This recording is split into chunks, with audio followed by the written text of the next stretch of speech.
Our next guest is making a proposal that a fund be created, one that is similar to the National Housing Trust, NHT, to assist low-income families finance tertiary education. Joining us this morning to discuss this is Opposition Senator Damion Crawford, and he is also the opposition spokesperson on education. Correct. All right.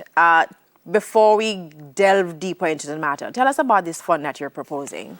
Well, there was a time that Michael Manley, in his wisdom, felt that there was a necessity to facilitate housing and facilitate it through the earning potential of the people. And that housing trust was developed where there was a contribution from the company, the employer, and the employee. There is now, in my opinion, a necessity to create tertiary educated individuals within the society because the muscle work has been replaced by machines. And so therefore there's no great need, no great demand. If 50 people used to do a roof in 1980s, 2 people with a premix truck. And if 30 people used to cut a land, it is 1 person with a weed whacker. So there's no greater need for mental capacity and to outsource some of that higher level paying jobs. And by extension, I believe there is also this need at this time to have that type of continuous funding. We have seen the level of funds raised by the NHT, so much so that the government is now using it for other reasons. Can you imagine how much we could have afforded free or very subsidized education if we had an equal type of fund? Yeah, and that's not uncommon, I think, to other Caribbean countries. If I'm not mistaken, their tertiary education is some countries way more subsidized than it is to us here in Jamaica. Barbados is free. Barbados is free? Yes, okay. And continue to be free. For some reason, Jamaicans frowned upon our claim we can't afford for education to be free. We made the proposal before that we should have the first in every family go to the university for free.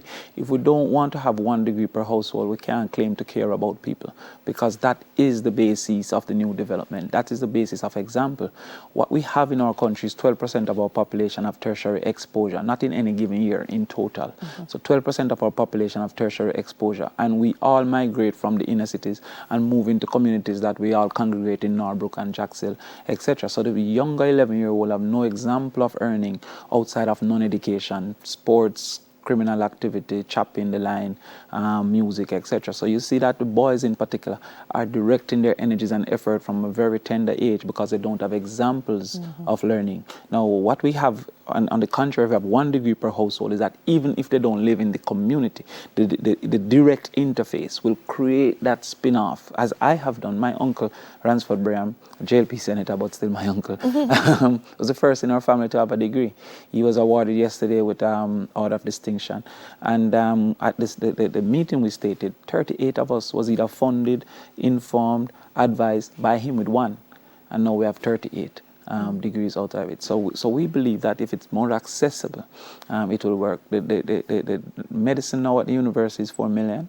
Yeah. If a person on minimum wage save their entire salary, don't eat, don't sleep, don't rent nowhere, teeth light, they can't afford it. But Damion, we have an education tax. Shouldn't the discussion be focused on how do we use funds from the education tax versus starting a new fund for education? The education tax, if we put the summation of the education tax, it couldn't cover the education budget.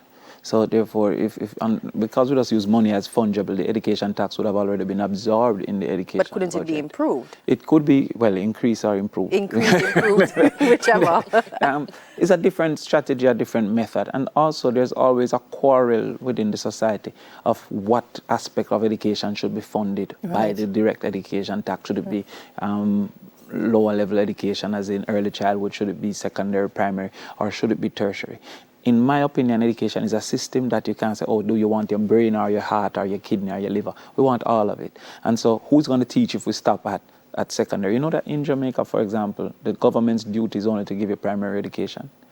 In this time, the government duty still remains to give you only primary education. That's the basic. Yeah, constitutionally. So what we're looking at is to say that there is a direct fund now. From that fund, because of the amount of funds that might be there, you may be able to borrow a loan for books, which people can't do, for primary and secondary education as well. But we want to make sure that there's no quarrel as it relates to should it be tertiary or should it be primary basic, because I've never seen a man wealthy from basic school education. I've never seen a man wealthy from primary school only education. But equally, I've never seen a man do tertiary without learning in the primary. So what we have is a culture of wealth that we must understand. That is what is driving them to the chopping, to the crime, to all the other things. So if we have a culture of wealth, what's the level of education most likely to create wealth? And that's tertiary. There's no question and no doubt about that. Where would the fund come from and who would manage it?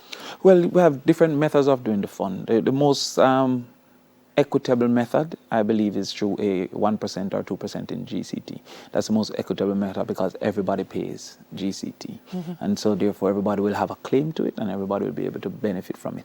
What we have with the NHD is that it comes from your income. So therefore if you're not formally employed, you might not be a participant within that. And so therefore we still have a large number of persons incapable. So if I had the influence and opportunity, maybe you just change NHT to a National Development Fund, which includes housing and education. And then now you make the 1% of GCT. So that's the most equitable way that everybody... What would this mean, though, for the Students' Loan Bureau? Well, the Students' Loan Bureau will then be funded by that. But I really do believe that the Students' Loan is... I started teaching at U in 2005.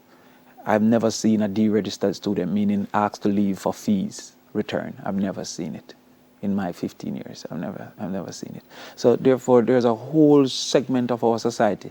I did CXE so as to do A-level, so as to go to UE. Had I not had an opportunity, I likely would have gone to UE. I would not have cared much about A-level and CXE. So therefore, what we have is to look back at why our boys in particular, but so many of our children are uninterested in education, and many of those in the inner cities because the highest level is unattainable to them, is improbable to them, even with student loan.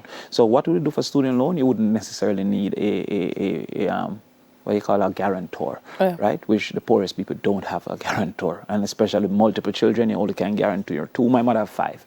All of us was almost there at the same time. So if she did 2, the other 3 would have to suffer until they graduate and then come do it for us. So it will change some of those demands and that desire. But I think it will definitely facilitate the first in the family going for free. Now, tell me, I'm sure that that proposal is driven by research. Yes. Tell me what are some of the findings that you found out in your own research in coming to this particular proposal? If we can double our tertiary education levels from 12% to 24%, that's almost a 3% increase in GDP. So all we're here talking about percent of GDP and growth and all of that. Capacity of the human resource is of great importance to that development of our GDP and growth in our GDP. When we're talking about productivity is based on understanding and knowledge. And the collective learning of a population is going to impact the collective technology and the collective reach and the collective understanding of that capacity. What we have now is the few of us educated, lock ourselves in a gated community, and therefore the collective understanding of community A is way greater than the collective understanding of community B.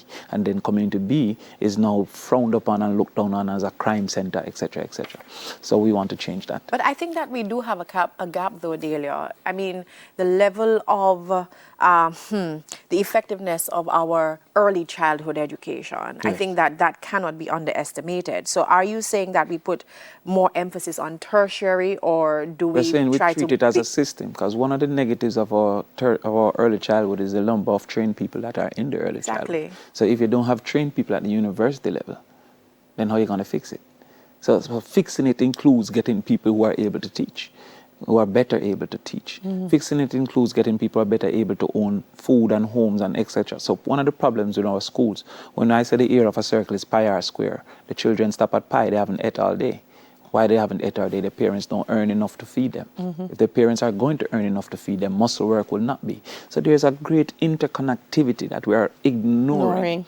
Because, yeah, we want to fix tertiary, but what are we going to do? Feed them morning, noon, and night, or allow their parents to be able to feed them by educating their parents to a level, right? My taxes is greater than my salary would have been had I not went to the university. So the government also gets back all it wants. And even if they claim people are going to migrate, you can't cuss migration and embrace remittance. So the more we can earn overseas because we're educated, is the more the remittances will be. And the more the remittances are, is the more the taxes are, because people spend the remittance and pay GCT, etc. So therefore, we now have a negative that we have to import workers for construction, not for muscle work. for engineering, for masonry, that is also tertiary education. That is level 3 in heart, level 4 in heart. So when we say tertiary, it's not only UE and UTech. There is also this whole level, farming, etc., in case that we need to get that greater adequacy in understanding and to be able to improve our society with that. All right, we have to go, but you raised another area that is something we have to discuss at another time, and that's how do we get our tertiary students who have not completed their degrees back into the schools, because we have them doing 2 years, 3 years, and then they're in corporate doing the work but not getting the pay because they don't have the degree. Right. So we have a talk about that, but time as usual. Thank you so much for joining us, Opposition Senator Damion Crawford. Coming up next, Reverend Canon Georgia Jervis shares her musical side. We soon come.